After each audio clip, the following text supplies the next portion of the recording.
So సిస్టమ్‌ని పక్కన పెడితే sir coming to tourist place. India is the most beautiful tourism place చెప్పాలి అనంటే. కానీ ఇప్పుడు ఇలాంటి ఒక టూరిస్ట్ స్పాట్స్‌లో ఇలాంటి ఇన్సిడెంట్స్ జరగడం వల్ల అది ఎలాంటి ఇంపాక్ట్ మనకు ఫర్దర్‌గా అనుకుంటారు? నిజంగా చెప్పాలంటే చాలా భయంకరంగా ఉంటుందండి. Tourism is the most important thing. నేను చాలా ప్లాట్‌ఫామ్స్‌లో ప్రతిసారి ఏం చెప్తానంటే, ఇన్ఫర్మేషన్ టెక్నాలజీ ఒక స్టేజ్‌కి వచ్చిన తర్వాత రెవెన్యూని జనరేట్ చేయదు. సో ఐటీ రివర్స్ చేస్తే TI tourism industry. So tourism industry is the ప్రపంచంలో చాలా కంట్రీస్ ఎకానమీ ఇప్పుడు యూరోప్ అంతా నడుస్తుందంటే వాళ్ళకు వచ్చిన మిగతా దాంట్లో కాదు, టూరిస్ట్ రెవెన్యూ మీదనే ఉంటుంది. సింగపూర్ ఉందంటే లేదా దుబాయ్ ఉందనుకుంటే దాని మీదనే రన్ చేయాలని చూస్తున్నారు. మారిషస్ ఉందంటే మాల్దీవ్స్ చిన్న ఎకానమీస్ దగ్గర నుండి పెద్ద ఎకానమీస్ దాకా కూడా. సో మీరు ఒక కంట్రీకి వెళ్ళారంటే 1 వీక్ ఉంటే ఒక $2,000 $3,000 $4,000 మీరు ఖర్చు పెట్టుకొని వచ్చేస్తారు. You are taking that money and spending there and coming back. అది కాకుండా ఇండైరెక్ట్గా మీరు ఫ్లైట్ టికెట్స్ అని ఇంకోటి ఉండేవన్నీ పక్కన పెట్టేస్తే ఇంత ఉంటుంది.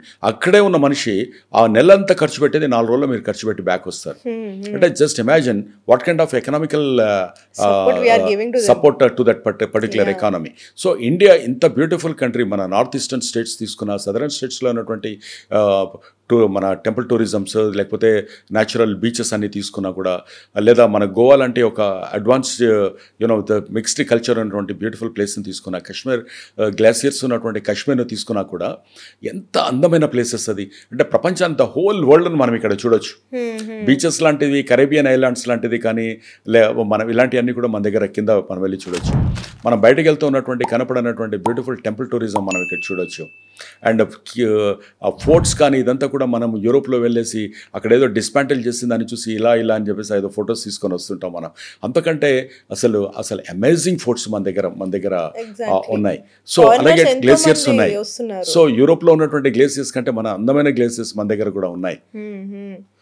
ట్రూ. మరి ఫర్దర్‌గా అంటే ఇప్పుడు ఒకళ్ళు ఒక ప్లేస్‌కి వెళ్ళాలి అని అంటే క్రౌడ్ ఉంటుంది. మేబీ ఇక్కడ అటాక్ జరగొచ్చేమో అన్న భయంతోటి బతుకుతున్నారు ఇప్పుడు. నిజంగా టూరిజం ఇంట్రెస్ట్ ఉన్న వాళ్ళందరూ. వాళ్ళకి ధైర్యం నింపాలి అని అంటే గవర్నమెంట్ తీసుకోవాల్సిన స్టాండ్ ఏమనుకుంటున్నారు? అంటే ఇమీడియట్గా ఇక్కడ దేర్ ఆర్ 2 ఆస్పెక్ట్స్ అండి ఇక్కడ. ఫస్ట్ థింగ్ ఏంటంటే మనకు already most of the countries, European countries and US already ఇండియాను వాళ్ళు most what call that alert అంటే రెడ్ జోన్లో పెట్టేశారు ఈ టెర్రరిస్ట్ కాగానే. అంటే వాళ్ళకు ట్రావెల్ అలర్ట్ అని అంటారు. ట్రావెల్ అలర్ట్లో వాళ్ళు ఇమీడియట్గా మీరు వెబ్సైట్ ఓపెన్ చేసి చూస్తే దాంట్లో అలర్ట్ ఉంటుందన్నమాట. అక్కడికి వెళ్ళొచ్చా, ఫ్రెండ్లీగా ఉంటుందా, ఏది ఉంటుంది, సస్పెక్ట్ చేయొచ్చా, లేకపోతే ఏంటి అనేది వాళ్ళు అక్కడ పారామీటర్స్ పెడుతుంటారు దాంట్లో. సో ఆల్రెడీ వాళ్ళు నాట్ టు ట్రావెల్ దాంట్లో పెట్టేశారు. స్పెషల్లీ కాశ్మీర్ అయితే తీసి పడేశారు దాంట్లో నుండి. సో ఇక్కడ ఏంటంటే డెఫినెట్గా అక్కడే కాదు, ఇండియా అంతా కూడా అలర్ట్స్ వచ్చాయి. బికాజ్ స్లీపింగ్ సెల్స్ ఉంటారు వాళ్ళకు. ఇప్పుడు హైదరాబాద్లో కూడా ఉన్నారు, ఓల్డ్ సిటీలో కూడా ఉన్నారు. చాలా చోట్లలో వాళ్ళని అలా మంత్లీ శాలరీస్ ఇచ్చి వాళ్ళు పెడుతుంటారు. ఎప్పుడు కావాలో వాళ్ళు మామూలు మన పక్కన ఎక్కడో ఉన్నట్టుగానే ఉంటారు వాళ్ళు. ఎప్పుడు కావాలంటే అప్పుడు రిమోట్ లాగా బటన్ నొత్తేస్తే వాళ్ళు పేలిపోతుంటారు వాళ్ళు. సో వాళ్ళు యాక్షన్స్ చూపిస్తుంటారు వాళ్ళ దాంట్లోకి. ఈ స్లీపింగ్ సెల్స్ అంతా కూడా ఇండియా ఇంత ఉంటుందని మన NIA సో అది వాళ్ళ మీదనే ఫోకస్ చేస్తుంది. వాళ్ళ పని ఏంటంటే ఈ స్లీపింగ్ సెల్స్ని ఐడెంటిఫై చేయడము, ప్లస్ అలర్ట్స్ చేయడము, అండ్ ఎక్కడన్నా ఉన్నప్పుడు ఇన్వెస్టిగేట్ చేసి వాళ్ళ మీద వాళ్ళకి కావాల్సినటువంటి దర్యాప్తులన్నీ చూడడం అనేది NIA లాంటి ఇన్స్టిట్యూషన్స్ అన్నీ చేస్తుంటాయి. సో ఇప్పుడు టూరిజం అనేది చాలా ఇంపార్టెంట్ అని తెలుసు మనకు. నాట్ ఓన్లీ టూరిజం అండి, టూరిజం అనే దానితో పాటు మనకు డెవలప్ అయ్యేది ఏంటంటే ఇండస్ట్రీ డెవలప్ అవుతుంది. ఫస్ట్ చూడడానికి వెళ్తారు, చూసిన వాళ్ళు అక్కడ ఏదన్నా ఇక్కడ ఇంత పొటెన్షియాలిటీ ఉంది కదా మనం కూడా ఎందుకు చూడకూడదు అనుకుంటాం. సో డబ్బులున్న వాళ్ళు ఎక్కువగా ట్రావెల్ చేస్తారు. ట్రావెల్ చేసే వాళ్లకు ఐదర్ ఇట్ ఈస్ ఎంప్లాయీస్ అయి ఉండొచ్చు, ఎంప్లాయర్స్ అయి ఉండొచ్చు, అంటే బిజినెస్ పీపుల్ అయి ఉండొచ్చు, క్రిటికల్ రోల్లో ఉన్నటువంటి వాళ్ళు అయి ఉండొచ్చు. They will also look in to that possibilities and opportunities in that particular country.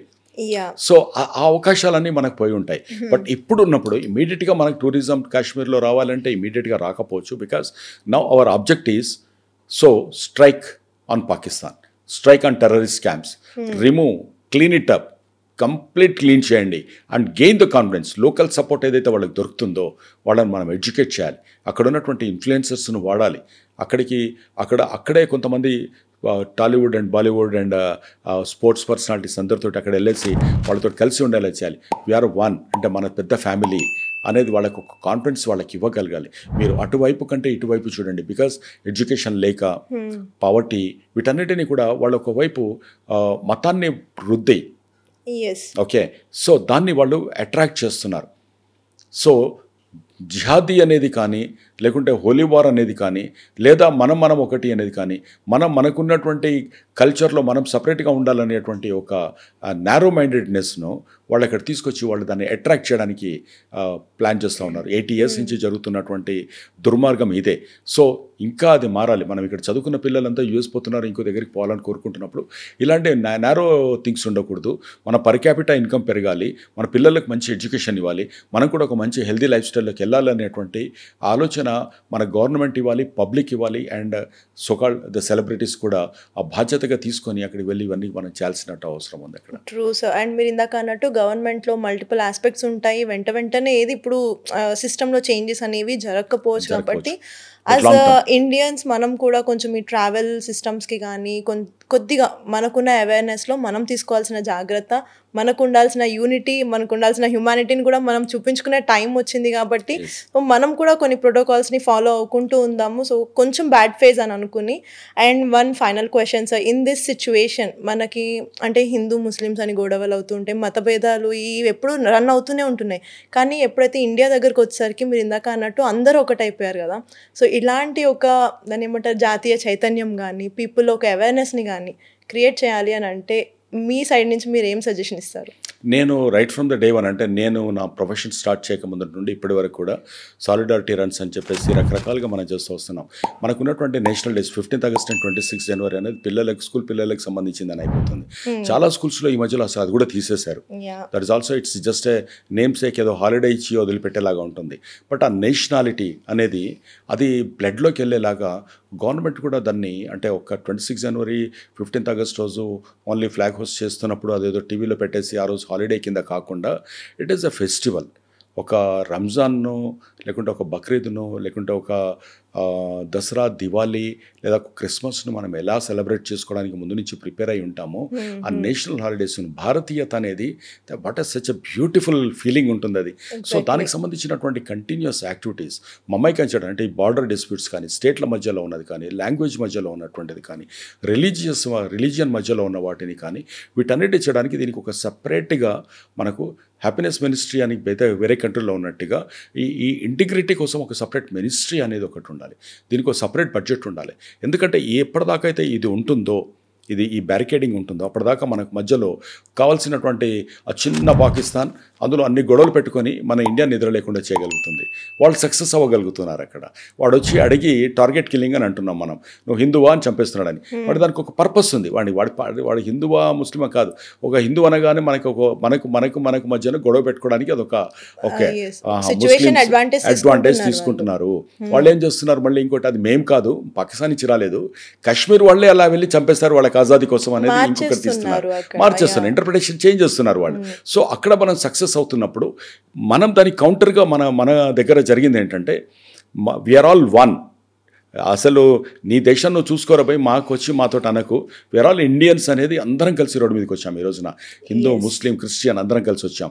But ఈ స్పిరిట్ కంటిన్యూ అవ్వాలంటే జాతుల మధ్యన, కులాల మధ్యన, మతాల మధ్యన ఈ బ్యారికేడింగ్ ఇచ్చేసి రకరకాల వాట్సాప్ గ్రూపులలో వీటి గురించి ఒక రకమైనటువంటి హేట్రేట్ దీన్ని తీసుకురాకుండా, కొంతమంది సోకాల్డ్ ఇంటెలెక్చువల్స్ అనుకునే వాళ్ళు ఆ ఈడియట్స్ అందరినీ కూడా ఫస్ట్ ఎలిమినేట్ చేసేసి, వాళ్ళు ఒక మతాన్నో ఒక కులాన్నో తీసుకొని వాళ్ళు ఇండైరెక్ట్గా మాట్లాడుతూ వాళ్ళు దానికి రకరకాల పేర్లు పెట్టుకుంటూ, అంటే సోషలిజం అంటారు, లేకుంటే ఇంకోటి రకరకాలుగా వస్తూ ఉన్నారు. వాళ్ళు చేసేటువంటి వృత్తిని వదిలిపెట్టి దీంట్లోకి వచ్చి ఎందుకు మాట్లాడుతున్నారో కూడా అర్థం కాని పరిస్థితి ఉంటుంది. Please I request them, please shut your mouth and please focus on your own job. We're all happy, మేము అంతా బాగున్నాం, అంతా బాగానే ఉంది. కానీ ఒక మతాన్నో, ఒక కులాన్నో, లేదా వాళ్ళని మాట్లాడితే ఉండేలాగా ఉండకూడదు. అలాంటిది వచ్చినప్పుడు మెజారిటీ ఆఫ్ ద హిందూస్, అంటే మైనారిటీస్ అంతా ఉన్నప్పుడు వాళ్ళకి కావాలనుకుంటున్నాడు, మెజారిటీ అంత ఉండి వీళ్ళు ఒకటి వస్తున్నప్పుడు కొన్ని రోజులలో ఇలా మాట్లాడితే తప్పు, హిందూయిజం గురించి మాట్లాడితే తప్పు, లేదా ఇది అని కాదు. ఎవరి భావజాలాన్ని వాళ్ళు ఎగుతురు, అంటే పక్కన వాళ్లకు దెబ్బతినకుండా ఉండేలాగా హ్యాపీగా చేసుకుంటూ పోయేటువంటి సమాజం ఉండాలి తప్ప, వాళ్ళ లోపల హిందువులు మతాన్ని ఇలా కించపరిచినప్పుడు వాడికి అది నారో మైండెడ్ దీంతో వాళ్ళని ఐసోలేట్ చేసినప్పుడు వాళ్ళ లోపల కూడా ఫ్రస్ట్రేషన్ వచ్చి వాళ్ళకి వేరే మార్గం లేక వాళ్ళు ఇంకొక మతం మీద పడి, వాళ్ళు వీళ్ళ మీద పడి, అసలు అంతా బాగుంది, government is good, government is doing their best, so we're all happy.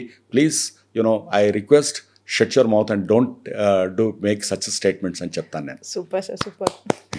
And అంతేకాకుండా మనకి సోషల్ మీడియా జనాలందరూ కూడా కంప్లీట్గా అట్రాక్ట్ అయిపోయి ఉన్నారు, ఇన్ఫ్లుయెన్స్ అయిపోయి ఉన్నారు. Instagram coming to main.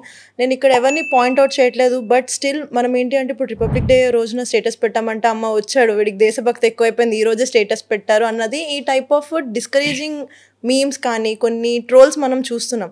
So మన దేశాన్ని మనమే కించపరుచుకుంటున్నాం అట్లా చెప్పి. సో ఇలాంటివి కూడా జరగకుండా మనకున్న నాలెడ్జ్ని, మనకున్న యూనిటీని, ఈ క్యాస్ట్ రిలీజియన్ డిఫరెన్సెస్ లేకుండా ఏదైతే మన వంతు మనం చేయగలుగుతామో అలాగా మనం ప్రొసీడ్ అవుదాం. ఎందుకంటే ఇందాక మీరు చెప్పినట్టు నౌ ఆర్ నెవర్ సిచ్యువేషన్ ఉంది కాబట్టి పొలిటికల్ వైజ్గా కూడా డిఫరెన్సెస్ ఏమైనా ఉన్నా end of the day we're all Indians, so we have to fight for India అంతే.